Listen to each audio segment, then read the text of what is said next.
So let's begin with what we even mean by concept art. What is it and what do concept artists do?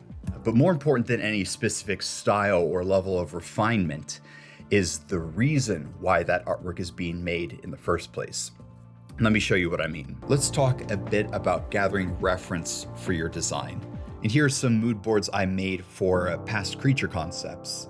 You can see how some of these ideas from a mood board influenced the design of this creature I developed.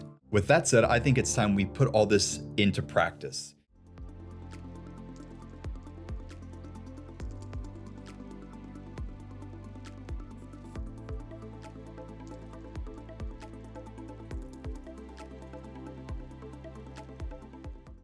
And of my thumbnails, these two seem the most interesting to me. In particular, I want to explore the jaw-like horns in this one. I have my 3 levels of shapes blocked in, which will serve as the guide for my more final lines. It's time we push and pull the design into different areas. It may be that our first design is what we'll like best, but maybe not. We need to not hold too preciously to any single design. Here I want to draw the creature in a more aggressive pose, with its forearms raised up and its mouth wide open. And this pose is pulled directly from how many crab species will raise their front claws up to appear more large and fierce.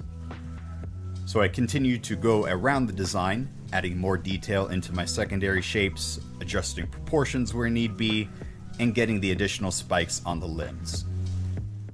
This week we'll be exploring color schemes, rendering your creature out, and placing it in a simple environment. First, let's take a look at how I've got my layers set up in order to begin exploring color. I've got my background layer, my concept on its own layer, and then a layer I'm going to use for the color on top. And with that, I have my first color mocked up. This is getting me pretty excited, but before we jump into rendering this out, let's talk about an easy way to explore color variations. But for this guy, I want to show it in a little snapshot of a cave. Working just in black and white, I use my lasso tool to quickly block out the shapes of the cave features. And with that, I can call this concept done.